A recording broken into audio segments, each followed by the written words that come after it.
We are a country where our consumption economy is firing up, and we're a country where our innovation economy is firing up. Both the engines are firing at the same time. I would be lying to you if I told you that I knew VC will grow the way way it's grown. Let's shift gears a little. We've looked at maybe 15,000 deals in total. So maybe like averaging, 2,000 a year. 60%, they're outbound deals. We are an innovative nation.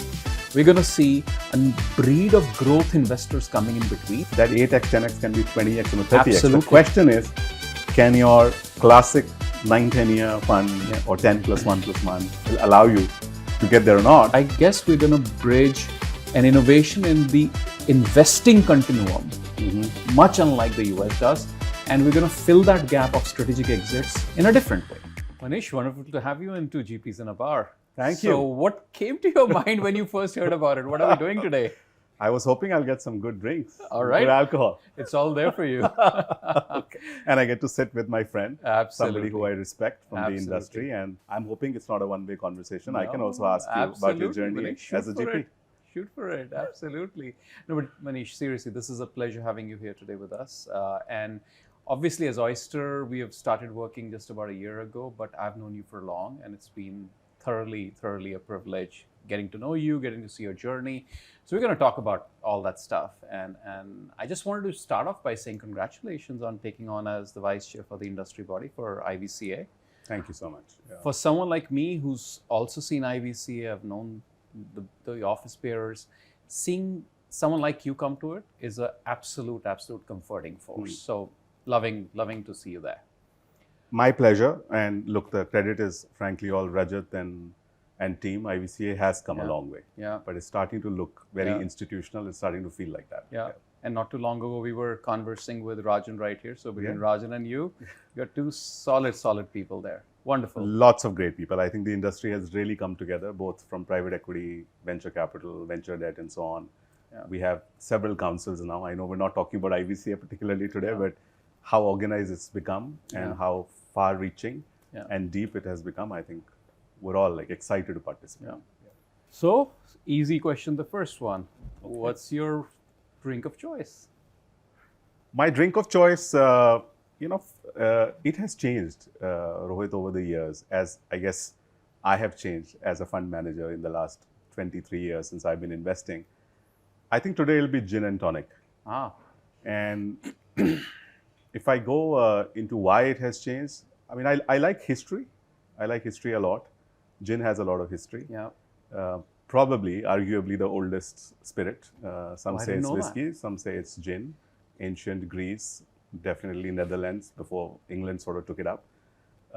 And it's also got like an Indian history attached to it. As you know, gin and tonic, the most popular way of consuming gin, was invented in India. True. Right? And it's got a little bit of a Bollywood ending too, because while gin and tonic was invented in India by the East India Company, because they were trying to add quinine as an anti-malarial drug. That was the reason for adding the bitters. Yeah, and that was saving them from malaria to add to the gin. But it's got a great Indian Bollywood happy ending, because today India is producing some of the world's best craft gins from here. So yeah, for me, it's history with a bit of, India wins in the end. So when Sandeep and I were starting and coming back to India, this is back 2006, there was a liquor history as well. So we thought if Indian private markets wouldn't take off the way we had imagined them to take off, we were going to dive into being wine entrepreneurs. Are you serious? Seriously, just import good old Napa wine in India and see how it takes off. And here you go, India has wine as well. So you have a history to your drink, and definitely I have it to my drink as well. How amazing. And for me, it has changed. Look, it's changed over the years. I was at Stanford Business School more than 20 years ago. I was only involved in two clubs at the school. One is called Venture Capital and Private Equity Club, and the other is a wine club. So over the years, tastes have changed, as have investment preferences. Yeah. So let's use that as a segue and get into your clubs and actually get into venture capital. So Manish, take us back. What took you to venture capital investing? And obviously you've had a history, but what was the first pivot into that direction? Very accidental.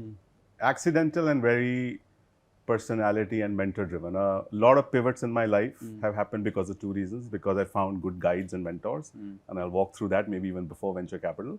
And the other is you got to feel confident that you can leave something that's working very well, and you can leave it when things are on a high. Yeah. I think those two put together is what the pivots, what caused the pivots for me. Venture capital, and we'll walk backwards from there, is simply a function of me having done 6 years of intense telecom, network building, product marketing kind of work in companies like Nortel, and then I was with a startup called Cyrus Systems in the US, basically selling, these boxes that are faster and denser, and building those, mid-90s, late 90s, the networks in North America.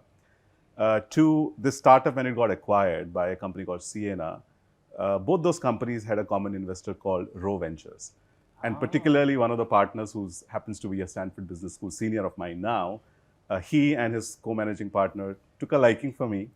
And let's go back to that time. It's 2001 to when the world proverbial shit had hit the fan, and everybody is just like reeling with a bloody portfolio. Yeah. And Mark Leslie and Habib Khairuz and Ben Turk, these are the guys in Roe Ventures. They asked me to help them with their portfolio companies. And some of my early venture adventures are actually all about recapitalizations. We still don't see them in India. I wish we start seeing recaps in India. But it was about rewriting balance sheets of companies that have maybe raised capital at ridiculous valuations, and now they need to be corrected. There's still a good product. There's still a good team. Right. So that's my early adventure. And then Roe Ventures and that partnership really supported me in the sense that I finished my business school degree and I continue to work at Roe. Right. But the early training in venture it happened accidentally from an operating role, and then split into VC, doing recaps, not the classic investing. And then it became more classic, like seed, Series A, Series B investing, what Roe used to do at the time. Right. But very pre-software eating the world era, if you remember. I mean, we had a little bit of enterprise software, but mostly it was semiconductors, networking, biotech, chipsets. Yeah. That's where my early training is. Funnily enough, a lot of that is again becoming relevant in India venture capital today. But that's where the early training is. And then, of course, look, there's a longer journey to. I spent 10 years in private equity, and for the last 7 years, I'm back at doing early stage venture with Waterbridge, but I'm sure we'll talk more about that. Yeah.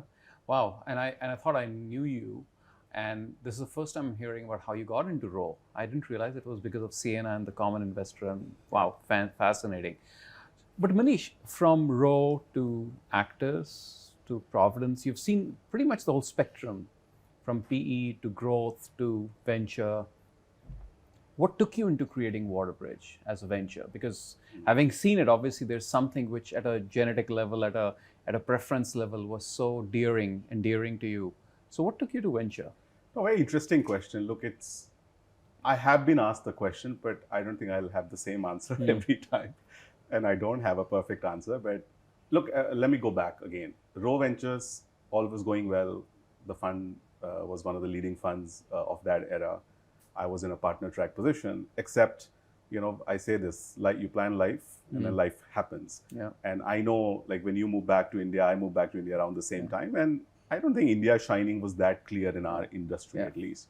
But my move was more driven by a lot of other personal things in life where, we wanted to be close to whatever was left of our parents between me and my wife. And we wanted our kids to grow up here rather than committing to becoming a US citizen. We had been in the US for a long time. Yeah. And it felt right to be back in India.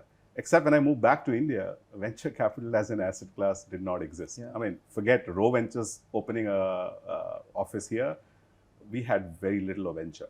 But I liked investing, and I liked private investing. And that's where the journey sort of took me to Actis, which was a more mid-market private equity, very well-established firm back in the day, to then setting up the office for Providence here. And Providence Equity Partners grew to be a fairly large office. If you look at the journey of Roe and Actis and Providence, 3 very successful funds, but very different from each other.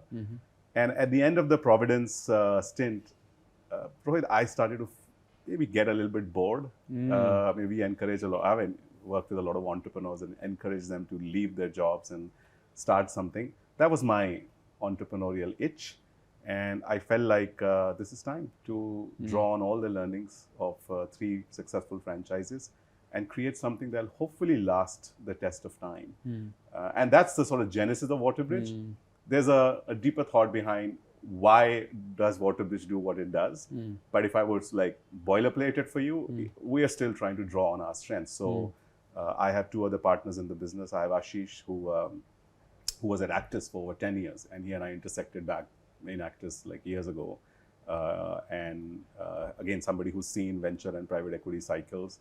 Between him and I, we've seen three full investment cycles. I mean, if I go back to the dot-com and telecom boom and bust to private equity cycle of 2005 to 15, and now the venture cycle is playing out in India. And our third partner, Anjali, who used to invest in consumer startups and consumer tech through Flipkart Ventures and Myntra. I think amongst us, we have seen some of these cycles enough to be able to, we think we're doing something differentiated where we can enter early and influence the company building journeys, but also play a little bit more seriously to optimal ownerships, to being very, very active on the boards. So we are drawing on a lot of our strengths from our venture and private equity experiences because we can help companies even in later stages. But the genesis was, look, an entrepreneurial itch, let's start something new. The sector obviously looked very exciting. I would be lying to you if I told you that I knew VC will grow the way it's grown in the last 7.5 years. It's grown a lot more. It's also grown to be more competitive, to be honest. But the opportunity just looked very exciting at the time. And we also felt there was a little bit of a white space to create what we wanted to create. Yeah, today, obviously, India and venture are synonymous. If anything, I guess we're seeing so much more of venture than any other asset class in the private market side. So Manish, I completely get that. And it's a very coherent way in which you evolved to that. Talk a bit more about when Waterbridge was getting set. You obviously had some thoughts on how you're going to do what and what not. What changed, if anything has changed?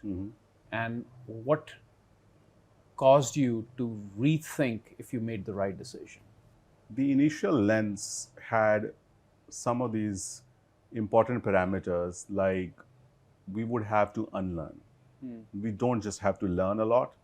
We knew we'll be drinking from a fire hose. If you want to do early stage investing, the top of the funnel is very, very wide. So you got to have to almost instrument your way into looking at a lot of things and then focusing on fewer things. End of the day, time is the most important, commodity and input for fund managers in a market like India. But we said that we will also be willing to unlearn a lot of things. So some of those things have not changed.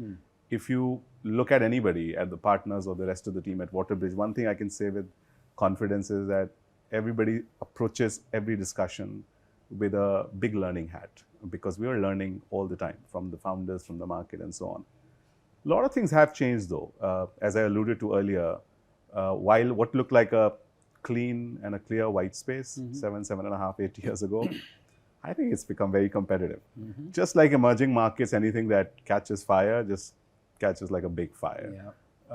So what has kept us, I think, competitive is to figure out a way to exist in this hyper-competitive world, growing world, but at the same time, maintain your position. And I think if I go to the nuts and bolts, maybe, sector thesis, I know a very commonly abused term by all firms, was always a core part of our principles, that we will approach the world top-down to help us filter.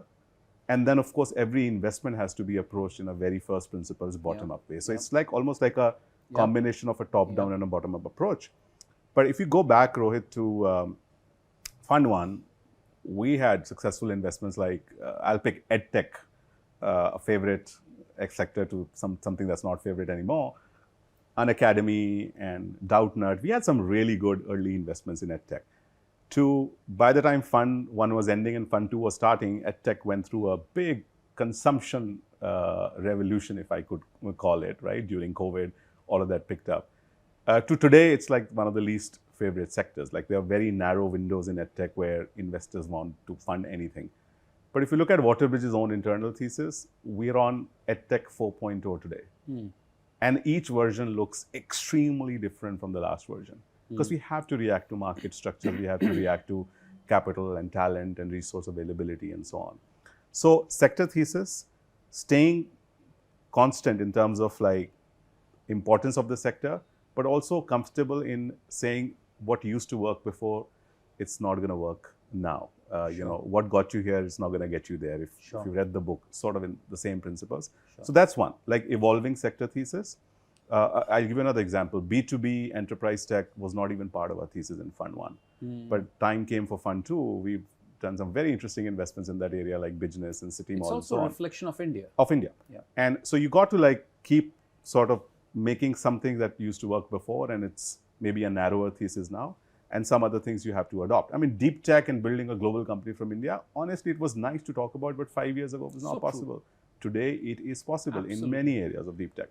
So you have to keep learning, keep unlearning, evolve your thesis. And on top of that, I think you have to be a little bit more reflective. I think in our business, sometimes I feel like things are happening at such a high velocity that fund managers not only feel FOMO, I almost say that we have to somehow figure out a way to enjoy it and make FOMO into a JOMO. Yeah. Really enjoy anti-portfolio, really like reflect on it and figure out what you didn't do. Because at the end of the day, a fund like ours, we've got to do 4 deals a year, maybe 5 at best. So it's okay if we'll pass on some things that look very, very bright 2 or 3 years down the line with the benefit of hindsight, as long as you've reflected on it well. And the last thing I'll say is something we use a lot. It's called the no muscle. You got to really build a very strong and a sustainable no muscle. I know saying no is easy. You have a lot of ideas, top of the funnel, but you build your equity by how you say the no's. What do you learn from it? And we think as a firm at Waterbridge, we've built a system, almost again, instrumented the system of building a no muscle. So it's a combination of a lot of those things. And not all of this was defined in the Fund 1 deck. Core principles have not changed. We are the first institutional investor in almost everything we do. We back our companies until much later. We do fewer deals, but we are deep in our companies. We're very active on the boards. Those principles have not changed. Sector thesis is important for at least top-down funneling. But at the same time, the nuts and bolts and how the market has changed, I think we had to evolve with the market. Yeah. Very relevant. And I guess this is everything that you're talking about. And I know how deeply you participate with emerging managers in the industry, helping them think through how they sharpen their thesis, sectors they pick up, etc. So I can completely relate with it now, where the Manish Kheterpal background and the Waterbridge evolution and how you're seeing the sectors evolve, how all that is linking together. Manish, talk a bit about now where you see the sectors. You obviously have one way in which an enterprise tech could cut across any sector. Sure. That's one way to look at life. And many of your horizontal playouts will be cross sectors. But are there industry verticals where you're getting very deep? And for instance, you talked on EduTech 4.0. What other few areas are there where you guys are getting deep to an extent where you have a leading thought going in and you work very deeply in evolving strategies with entrepreneurs in that space? Sure. No, absolutely. I think this is actually important. I'll go back to the point of the hyper-competitive industry that we live in. And just to be clear, there is a bunch of homegrown managers like us, and some have evolved to become institutional and are in their fund 3-4 cycles. There's also a lot of capital from global funds, India teams.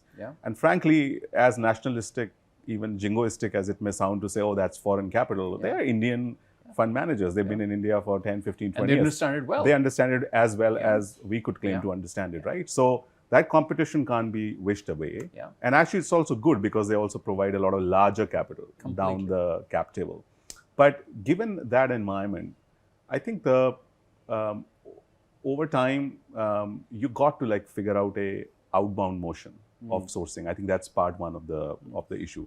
So for us, in the last 7.5 years, I believe we've looked at maybe 15,000 deals in total. So maybe like averaging, 2,000 a year. 60% of the deals Waterbridge looks at from the beginning, I'm talking the last 7.5 year data, they're outbound deals. So having a sector thesis is one thing, but then acting on that sector thesis and what subsectors you're going to chase founders, sometimes chasing interesting corporate professionals to tell them you should be leaving your jobs and starting a company in this area.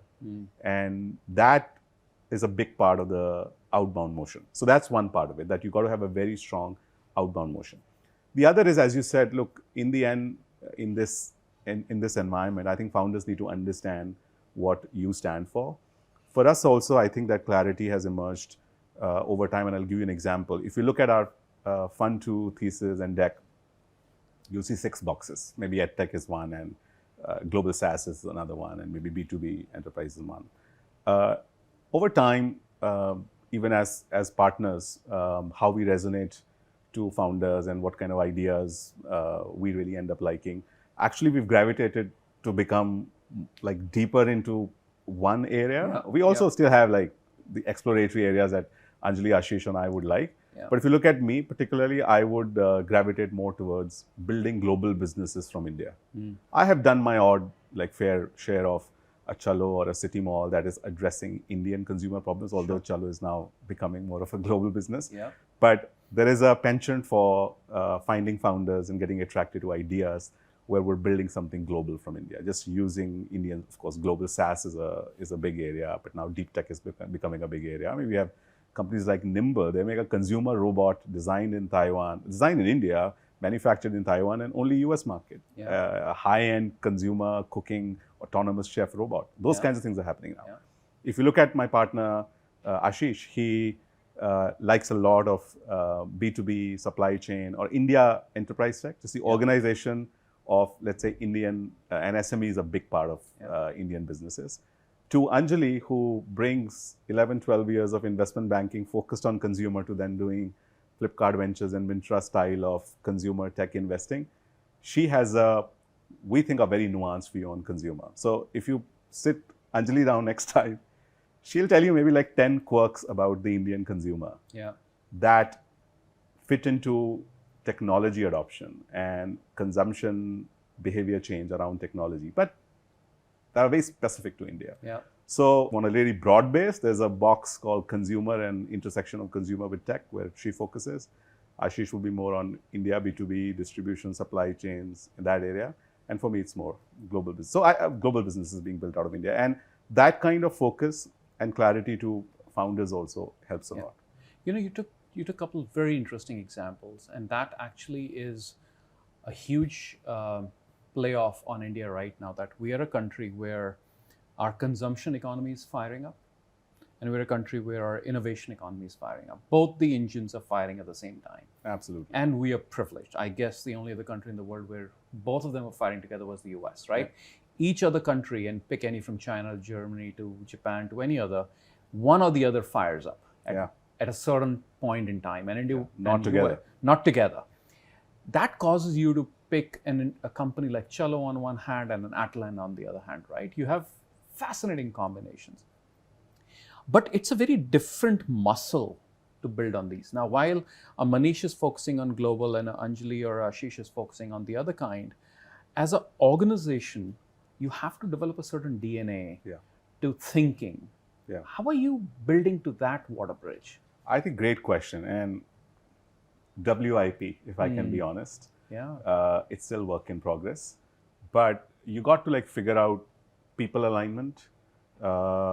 We become better at that. So if you look at the firm today, it's not just at the partner level, at level 2 and level 3 below the partners also, most of the resources are focused on one or two areas. There's one super exciting, what we call the dark green box for everybody. And then there is one or two light green boxes. And very clearly we know our oranges and the reds, not because those sectors are bad. It's just that that's not an area one is deep into. Because as you rightly said, look, investing is the easy part. Even if you can have a process around it and you'll invest. I mean, you want to invest, you can invest in as many companies as you want in a market like India. But to be able to connect those dots, help those companies with strategics down the line, or vendors or suppliers, or finding those, like unlocking that value in that sector through people relationships and corporate relationships, that can only happen if you have some sort of focus. So part one of the solving this is that the whole organization is running in a way, is aligning in a way where you have deep focus in one dark green box and a few of those light green ones.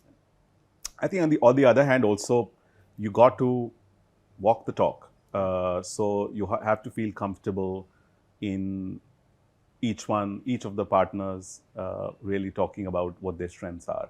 So this mapping is not accidental about, okay, what sector I like. This mapping is also about who can use their superpowers. And where does the firm want to go? Yeah, and the firm wants to go in a certain direction, and it all has to sort of make sense, because we do want to use the Indian innovation engine and that firepower to Indian consumption behavior changing in the way it is and growing, as well as Indian businesses getting more organized around technology and software adoption and so on.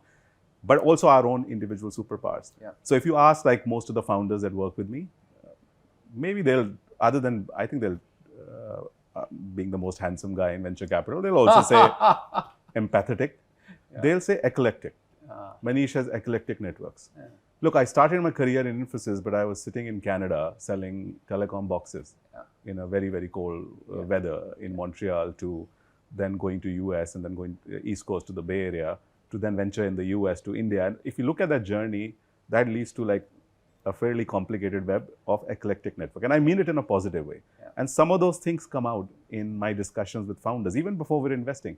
If you go and ask a Mohit at Chalo, it was supposed to be a cursory meeting. He just met me out of courtesy, maybe because of my age. And he was going to pass on working with us. He had term sheets from like bulge bracket, large VCs. But our half an hour or 45-minute Bombay discussion became a 10-hour discussion. I postponed my flight, I stayed an extra day. By the end of that discussion, we had already mapped out what companies will acquire 4 or 5 years down the line if we're successful, right? Similarly, an Atlan took like 4 months of convincing Prakalpa and Varun how we as Waterbridge and me individually and the team that was working with me on Atlan will help them, pivot from a social corps to Atlan, to focusing on global enterprise customers as opposed to Indian government and Hindustan Unilever and so on. Similarly, if you look at an Ashish or an Anjali, how they resonate with founders. I mean, pick an example, and maybe it's a long answer, but I think it's important to understand most recent investment called Trampoline. Anjali is the lead on that investment. It's a cross-border play on consumer, but on furnishings and living, using Indian, Make in India, and then supplying it to the world, but a very deep sort of consumer understanding of where UK is and US is, and eventually it'll come to the Asia demand too. Side. The demand side. And it's something where she has literally like worked on the founders for over 6 months, maybe like longer. And two of them were based in the UK, to come out and start this company, start this idea. It's almost like the idea was born together with Waterbridge. And there's similar stories if you talk to Ashish about, how a OneCode or a Zet was born, or how a company like Loopworm. I mean, we were not, Waterbridge, before we did Loopworm, we were not known to be doing biotech deals in India. We understand it, but we didn't like a lot of the agri-tech and biotech companies and ideas until we find these two young people who had this intellectual property in how to make animal proteins from silkworm larva, from almost like a zero cost raw material in a patented way. How do you make animal proteins, which is a more sustainable form of food? But that came from a fundamental desire of learning about that industry, which is what Ashish did, and we found this team. And of course, there's a lot behind the curtains, right? I always talk about, like people ask us, like, why did you like this particular founder and not that founder? And horses for courses is important, but easier said than done. A lot of the horses for courses make sense if you have you can relatively rate founders. So you got to meet enough number of teams in the same general space and then say, look, I find chemistry here, I see scale here, I see founder scalability here, and I can see a big business here. So, and that's all also about where you resonate, to the market, to the founders. That specialization has come. So said another way, look, we're not a climate fund, we're not a healthcare fund, but if you look deeply, we're a generalist specialist. Yeah. That's how things are. And that's how firms evolve. Yeah, exactly. Time. And I was just going to use that word. That's the evolution. That's the evolution. You can't stop at a point. Let's shift gears a little. From the time when, perhaps less than a decade ago, when India was just becoming such a great destination for investing, rightfully so, cycles get completed and capital's got to get returned. And you got to drive exits and you got to unlock value. Let's talk about that, Manish. Sure. How is that shaping up? And you are known to be, I've known you to be a guy who really is very creative with how those unlocking of values and exits happen. And perhaps that's going to the eclectic network as well.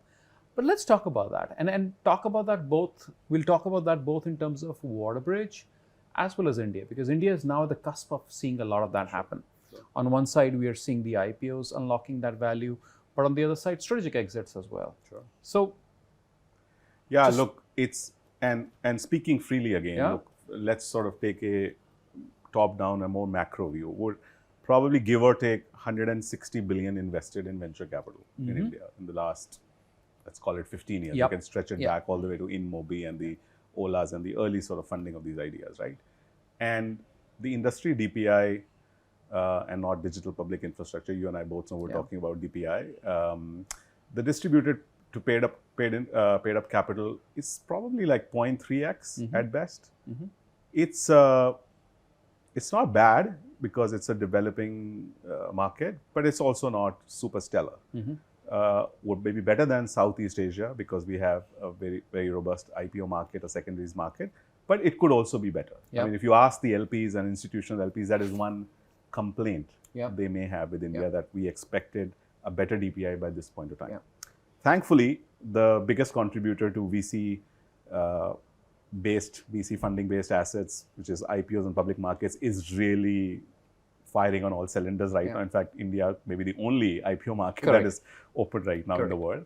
But as an industry, if you look back at the last 15 years, we're still lacking behind a bit. So there are structural issues also here that we have to recognize. Size of the outcomes are smaller here. One of the main outcomes for venture-backed exits, which is M&A in global markets like US or Europe, even China actually, is very, very small. If you look at the split of where exits are coming from, today it's maybe IPOs have come up to about 50%, but secondaries are the other 30 to 40%. M&A is still average out maybe like 10%. And that's not how Western markets have behaved. So India has its peculiarities. Size of outcomes are smaller. Secondaries is a big part of the equation. M&A less so. We just don't have a large, robust, base of buyers, Indian or foreign, for companies yet. Not as of yet. So if you account for all of that, I think fund managers again have to think very differently here. And what's worked for us so far, and if I take also an industry view, is that two things. Look, IPO, you can't sort of, again, fabricate IPOs. There's a organic and a natural journey to becoming a listed company. Sometimes you'll have exceptions like a Mama Earth, where from seed to A to IPO was maybe like 6 or 7 years. That's very, very rare. But it's still an organic journey for most companies that got listed. And we now have 100 to 130 billion of market cap for new age companies in India, right? Zomatos and Policy Bazaars and Plus Plus. Most of those companies got listed when they were 11, 12, 13, 14 years old. That's the kind of time it takes for building a company that's ready to be listed. So IPOs have their organic journey. I don't think you can force fit into that. You can prepare companies better. You can prepare founders better because a lot of the founders are still new to this game. So if you trust that cap table has enough investors that have experience to tell the founders when a company is ready to get listed or not, and you sort of get all the right ingredients around it. There's a process around it, but I don't think you can fabricate your way into IPOs. That's a long journey. Larger question for maybe what fund tenor should be in India, especially if you're an early stage fund, to be able to enjoy the full seed to IPO journey or not. But the other 2 points I'll make is M&As, in my experience, good acquisitions are always incoming. If you are going out to chase a buyer, most of the times it's a problematic situation. Very true. So I don't think if founding team or investors are building a company to sell it, it's going to get anywhere. The odds are like really, really low, especially when the buyer set is such a reduced buyer set in India. So I think for more M&A is my suggestion, and we've gone through like 2 in our young portfolio already. It's something that you got to keep your radar on for and figure out a way to keep educating the founders as well as the other investors about what's the right time to be selling a company. And then it's that keep building more versus sell kind of a decision, just sort of analogous to build versus buy. And it's not an easy discussion because that's not what founders always want to do, especially again, if you're chasing a buyer, which means you may not get the best value. True. So M&A is I think it's an evolving game. As the ecosystem develops more, I think we'll see a lot more role models and use cases. Of course, everybody talks about Walmart and Flipkart, but look, you and I both know it's a far off exception, right? Has happened very, very rarely, that kind of price and that kind of stage. But M&A is something where you got to keep your radar on and make sure you're educating and almost evaluating a company as a board member, as a shareholder. Like, is this the right time to be continuing to build? versus, can I find a better home for this product, for this team Correct. to access markets better? Secondaries, you got to work at it. Yeah. Doesn't happen on its own. Yeah. Look, you and I both know, and you as Oyster are, in fact, I think creating breaking ground, right, in helping access to secondaries market amongst, private investors and so on. This market is still, largely later stage funds, private equity funds or growth funds buying stakes from earlier stage funds.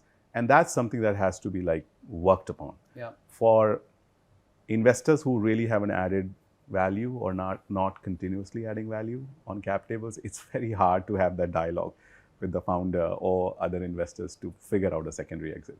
But if you are somebody who has been able to add value over time and have also kept founders educated about what your financial goals are, what your fiduciary is as a fund manager, you can strike the hammer at the right time. But it has to be worked upon. In fact, if you ask me, in my IVCA role or in my VC 101, I'm passionate about emerging managers and ecosystem development. Here, this is one of the weakest skills. And if of course, we've designed some programs around it, but in my discussions with younger fund managers or newer firms, this is one area where I like to talk a lot about, let's build this muscle as an industry, because a lot of work. I'm so glad you're building that or helping build that muscle, Manish. And please count me in wherever you need help on that muscle, because I think for the industry to develop, for the VC, and I'm particularly picking PE out of this, for the VC industry to develop, it is so critical for this muscle to develop. But there are two critical parts here. And I think and Waterbridge is an excellent example of India. Homegrown. It's seen a couple of cycles in the economy. It's been around 7-8 years now. It's down to the third fund now. It's seen a growth fund as well, a continuity fund as well. You have seen the playoff happen. I'm sure you're seeing what I'm seeing as well, which is that sometimes expectations are ahead of time. Mm-hmm. And on India right now, the fact that the industry as a whole perhaps is 14-15 years old, and therefore the average life of funds is actually about your life, which is 7-8 years. When you look at that, you still see that for a product to live 10 years, which a typical VC product is, for a product to live 10 years and you have 3 years to go, that 3 year is when the most vital value unlocking happens. Absolutely, yeah. So we still have time to play out. And that time will be perhaps the best time to unlock the value. B, you talked about strategic exits. I think strategic exits, India hasn't yet had, and I'm picking your Sienna example from before. Just take networking as an example. In the US, you have Sienna, Juniper, Palo Alto, Cisco, and the list goes on and on and on, right? Now, those companies, those large guys, buy between them perhaps 20 companies a year. Easily, yeah. We don't get to hear about most of them, right? But they are buying more, maybe. Now, for venture investing happening in that sector, in that part of the world, for the Ciscos and the Siennas and the Junipers and the Palo Alto to exist and the Crystal networks to exist, and just be acquiring those competencies, acquiring those companies is a perfect continuum of exit. I think the thing we're going to see in India, it's going to take us a time to get those Ciscos and the kinds here. But what we're going to see is we are an innovative nation. We're going to see a breed of growth investors coming in between, which is sitting between VC and private equity. And we're already seeing some of them. And they'll be the best institutional secondary investors. Absolutely, yeah. Manish is carrying a company from point A to point B, and then somebody's coming from point B to point C. It could be a filter, it could be a whatever, Sixth Sense, and many more. I think naturally that evolution is going to happen. So we're going to bridge, like always India does, I guess we're going to bridge an innovation in the investing continuum, much unlike the US does. And we're going to fill that gap of strategic exits in a different way. I think so too. I mean, I agree with you. So there's going to be, maybe it may seem like a makeshift for a 10-year, 15 years, but it will get filled up. The other thing we have to realize, Rohit, is that like if we trace back, actually let's look at the numbers today. US, if you look at tech companies' contribution to market cap, right? It's 55 or 60%. 55 to 60% of US's market cap is tech companies. Correct. Okay, so let's have that sink in. In India, even if we include the first whole wave of IT services, I'm basically saying $500 billion, 600 billion or whatever TCS, Infosys market cap, even if we include that, we're still at like 15% of tech. If we leave them out, we're literally talking 1%, 1.5%. So if you don't have that kind of market cap, because the most common currency for buying is a listed stock, right? It's sometimes cash in like Apple and Google and Meta and those kinds of situations, but a lot of the times it is your listed stock. That currency itself is not big right now. It's going to take its own time to become big. When you see a Zomato, of course, it's close to 30 billion now. It's going to be a 50 billion company or a 100 billion company. And there are several companies in that space. You'll see a much bigger set of buyers. Correct. I think that, but until then, there's going to be almost like a relay race, as you said very rightly. Like if an early stage fund's job is to do the 2 laps of the 4, somebody else is going to do the lap 3 and lap 4. Absolutely. And who knows that part actually might be a far better outcome than anything else. Yeah, absolutely. Absolutely. Because look, you said something very interesting that, and I put the lens of, again, Waterbridge Fund 1. We have, let's say, 3 years left. At this time, in a mature fund like that, we've done some exits. There are 4 companies that are clearly driving most of the value. And they're sitting at a point where they're all like 5x, 8x, 10x outcomes today if we were to sell, and we will have buyers for that. But if we were to have the patience to wait for their IPOs, at least 2 should be strong IPO candidates. They are strong IPO candidates. That 8x, 10x can be 20x and a 30x. Absolutely. The question is, can your classic 9, 10-year fund or 10 plus 1 plus 1 will allow you to get there or not? But let's say it doesn't. You will still be able to exit and make a good return. And the buyer of that stock can still see a 3x, 4x growth from there. So there's a place for secondaries for funds that are focused on secondaries. And I know you, as Oyster, you guys are doing a lot of thinking. No, we do. And by the way, when we looked at you, when we chose to invest in your fund, Waterbridge was actually exactly reflective of that. That as you cross the cycle over from 7 years to the following 3 years, there's a tremendous amount of value unlocking that can happen there. Actually, had you exited your best bet sooner, people like us would have been worried. The fact that you're holding to your best bets to continue allowing them to blossom is what really venture investing is about, isn't it? Good to hear that. Yeah, no, I mean it. Why else would we be here? And good to partner with Oyster. Likewise, Manish. Manish, moving to the last leg, which actually is the first leg, raising capital, right? That's where it all starts. Talk about it, and this is more for emerging fund managers. Give them some tips. What is it? Because you've seen it. You've gone through multiple cycles of raising capital. Talk about that. So I think I'll try and keep it more like a practical advice based on what we've seen in the last 7.5 and 8 years. And also I can put a little bit of my representing the India office hat, of a global fund, and still meet the big fund of funds who used to visit and do their annual trips to India. So I've also, played that role. And drawing on all of that, I think, and maybe I'm using this phrase for the 3rd time in our chat today, but what worked in other markets is not going to work here again. And fund managers have to be sensitive to that. And I'll give you an example, maybe give you 2 examples. For us, given our past, we were not new to investing. As a team, we had done investing before. Let's say we knew most of the usual suspects. And fine, fund of funds and endowments are not going to back any fund 1. But we had a network of folks, and we were able to raise fund 1 very, very quickly from mostly like global pools of capital and some important family offices, HNIs that add value from a tech and our strategy point of view. 2, when time came for fund 2, the natural course was going to be, let's extend those relationships. And we did. We raised more than 50% of the core size of the fund through our global relationships. And then COVID hit. This is fund 2. And a conventional approach would have been, keep investing. It's fine. You don't need a lot of capital to invest in the first 2 or 3 years in a fund like ours, where we have a big follow-on ratio. 2, being reactive to the market. And we could see that in 2020 and 21, a lot of, I won't say institutional money yet. Today, the picture is a bit different. But a lot of family office and HNI capital was ready to invest in alternatives. And it's not an easy market to sort of reach as a fund manager.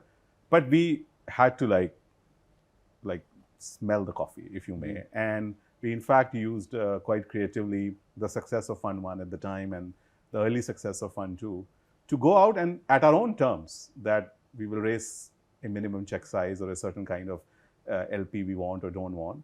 we were able to get, we think, very high quality capital from India. And that's something we had to learn. It wasn't like part of the natural muscle group that we had inherited. So my recommendation to fund managers is, look, this is not what happened in the US or China in the first 7, 10, 12 years. But domestic capital has become a very serious force. Hugely serious. And of course, Oyster is like sitting smack center of that opportunity. But also, I think domestic institutional capital, if I roll it forward to a Fund 3 kind of an exercise, today, if I can be honest, we're using Oysters, which is an institutional fund of fund for our relationship with you, to, several other organized institutional capital as catalysts to even drive LPs who are sitting in Hong Kong and Singapore and the US to come and back you. In fact, it's seen as a positive signaling. So my advice to fund managers is the playbooks that worked for some other markets are not going to necessarily work here. At the same time, it is given the DPI of the industry is a little bit behind. I think fund managers need to really think very, very hard about not just I raised a fund and I'm going to be committed as a fiduciary for 10 years, but really what do I stand for in, maybe we have to over-invest in building institutional systems and processes to be able to attract that kind of capital, even in India and of course globally. So I think new playbooks will get developed here. Of course, 10 years down the line, Rohit, you and I hopefully will have a conversation like this again. The good thing is that we have different kinds of capital that is available. And speaking particularly of venture capital, in the pecking order, India venture capital has gone up many paces compared to 5 or 6 years ago. There may be global macro issues around, is venture, like LP capital overexposed to venture and so on, and we all have to deal with that. But maybe again, one last piece of advice, as an industry, we have to maybe come together a little bit more. And I know IVCA and some other bodies are trying this, but come together to sell the India story better, especially to global LPs. There's still a lot of education that needs to be done about what the opportunity is in India, because all this has moved so quickly in the last few years. So as a group, as an ecosystem, if we can sell the India story better to the outside world, I think that will help. Some of the macro is really, helping us, where India is in the pecking order is really helping us. But new playbooks, be open to new playbooks. No, absolutely. I love that. Manish, I also think it's, in a way, it's just like we were talking about exits and strategic exit options not really being available in India. And that's why the whole growth investing continuum is extending itself. I think the fact that India is clearly doing exceptionally well. We are the world's fastest growing large economy, and one can go on and on and on. But the fact that we have this little vacuum of time while Indian domestic institutions stand up and they start investing in this asset class seriously, I think it's a huge opportunity for domestic capital, private domestic capital, to get driven into the sector. It's almost like, again, where innovation will play out, which is obviously from an Oyster perspective, it's the foundation of our thinking. But family office, HNIs, ultra HNIs, their ability to really double down, triple down as returns start getting larger is even more faster, even more flexible. Decision making is even more flexible. Absolutely. And the fact that today, as India's venture investing size or pie increases, I feel that the speed with which they will play a role in it will be much faster than even institutions. I think that's a great point. It's a great point. And by the way, just so that we also see a parallel, this is a leapfrog, we also see a parallel. US is now going to it. Large global institutions like Blackstone are today saying, hey, from a 90-10 between institutional and wealthy families kind of a mix, they're shifting to a 50-50. Interesting. Can you imagine? And we are coming in at a time where obviously that institution is starting from that point. So I guess we have a huge leapfrog. Necessity. We will always innovate to that necessity. And but no, absolutely. I mean, look, we've seen it anecdotally play out where a family office committing a 3 million to a fund, one has committed 8 million or 10 million to a fund too, and it's talking about participating in continuity fund and in fund 3 and so on. They're behaving as institutional as we are all we know of, except the playbook for engaging good quality large family offices is a slightly different one. For example, they do care about access to the market and co-investing sometimes, and some specific sectors that may work with them. So as long as you marry the interests of some of that LP asset class and what the GP is able to deliver, I think there's a lot that can be done. Yeah. And at the same time, maybe I'm taking a more like idealistic view here, but I feel like we need to overinvest again in institutional systems and processes and reporting and corporate governance to make sure that this capital does not see a bad experience. Yes, absolutely. Because that's the one risk we run. Institutional rigor with the participation of the non-institutional. Yeah. Because family offices and HNIs and the participation has gone wide, but we want to make sure that the experience is a positive one. Very well said. And actually, that's a very mature thinking. That's actually how I guess we all owe it to ourselves and the industry. Yeah. Manish, this has been fascinating. Thank you so much. I can tell you this is just the first time we're having you. There are going to be many more Manish conversations on 2 GPs in a bar, and also Anjali and Ashish. Would love to get them here. So thanks for making it for us. And thank you to you and the rest of the Oyster team. It's always fascinating conversing with you. Yeah, wonderful. My pleasure as well. And congratulations on all the success that Oyster has already carved out. Thank you. And to more. Thank you. Yeah, maybe to more. Cheers. Cheers. Thank you for having me.